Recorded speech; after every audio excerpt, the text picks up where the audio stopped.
this lesson, we're going to look at importing contacts. It's important to cover off a few things with regards to importing contacts, like how do we enable what we consider to be a duplicate, so we can prevent duplicate contacts from being created at the time that we import those records. And then how do we look at adding tags and validation upon the import process, and how do we troubleshoot the import process to see if what we tried to import was successfully brought into the system and the fields in which we expected our values to be entered into are there as well. So let's dive into the screen share and cover this off right now. So what we want to do is we want to look at the first thing, which is how do we prevent duplicate contacts being created in the system?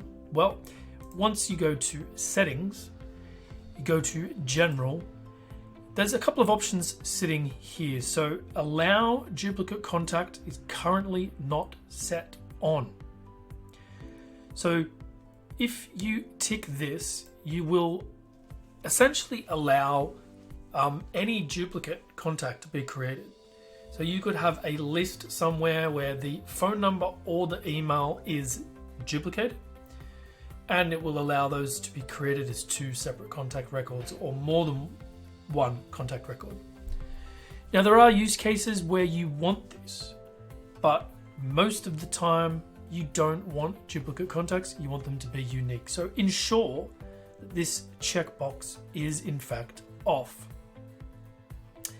For importing contacts via Facebook, you can automatically merge them by name. So essentially what this is going to do is if the name of someone matches an existing contact in the system, it will automatically merge them, which is a handy tool to have.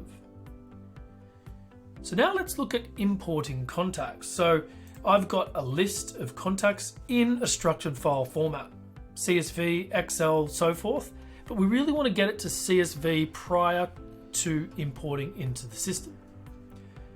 Once we're ready to import, we can click on the contacts area.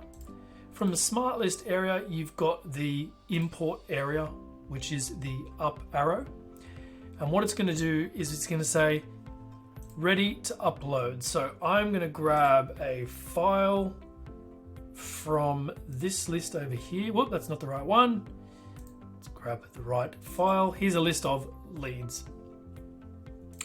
Now remember, I had already created the contact custom field records prior to running this import, which is absolutely critically important if you want those custom fields to be readily available when you're doing this mapping exercise. So what it's going to do is, first of all, it's going to read the file. And once it's read the file, it's going to take us to step 2, which is the mapping exercise.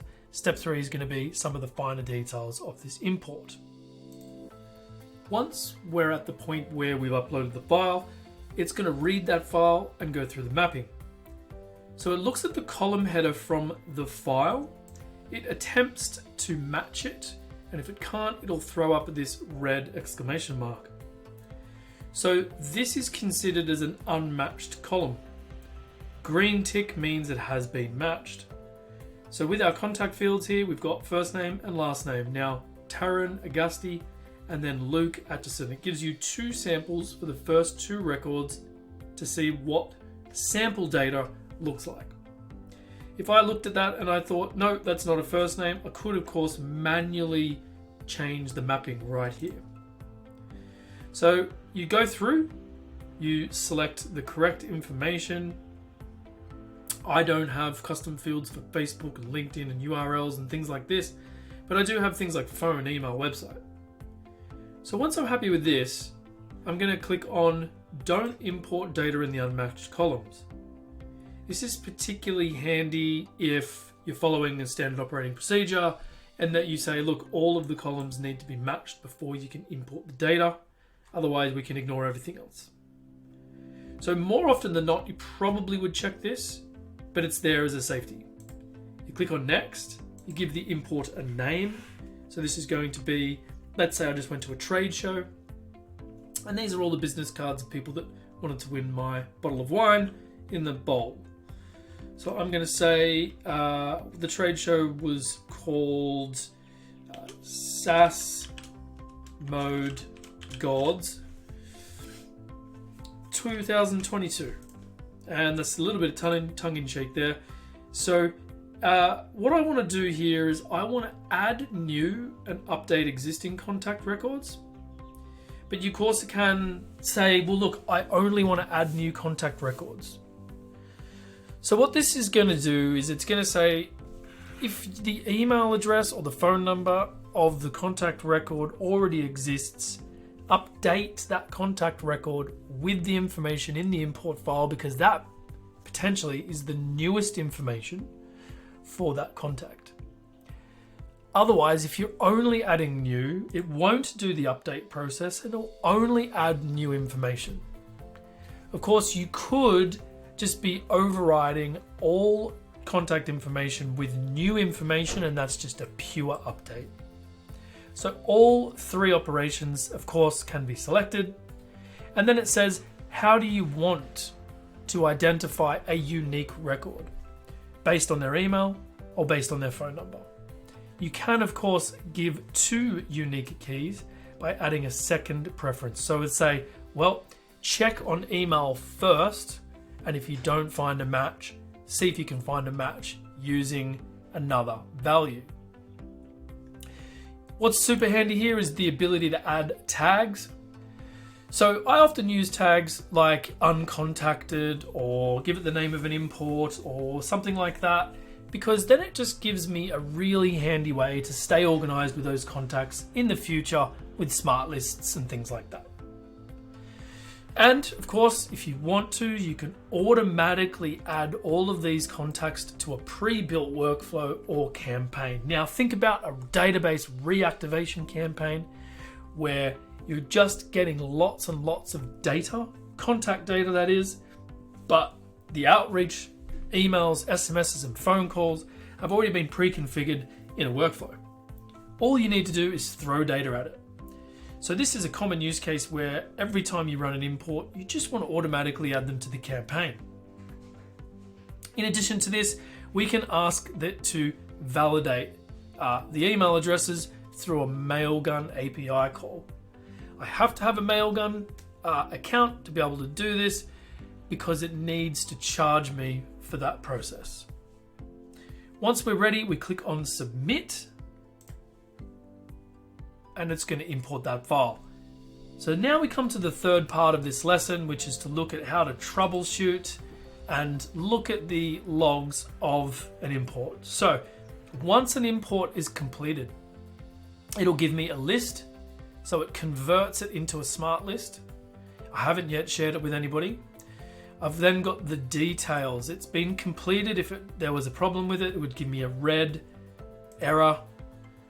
It's going to say, this is the bulk action. It was called SAS Mode Gods 2022. It's completed. I can look at the statistics. So it gives me 30 contacts were created. That's 100% of the records. No were updated. None produced any errors. What's interesting here is you can actually revert. You can look at the error log and you can show the imported. So just looking here, if we click on the error log, this is nice to have a look at. This is the full error log from any contact import. And it actually tries to give you the steps to resolve the error. So each error has a code, and the typical way to resolve those errors with those codes is to follow the instructions written here. And I can click on all of my previous errors in the log. The last thing here is to show all the import. Now I love that as a tool because I can just click on Show Imported. It already knows the import batch ID as an internal ID for this entire list. And it's going to show me all 30 records that belonged to that import. Now this is a demonstration, so I don't actually want those in my system. So I'm going to grab them and I'm going to delete them. And that's it for this lesson. I hope you liked that lesson. It does cover a lot. Importing contacts can sometimes seem a little overwhelming. Make sure you've got your custom fields built first.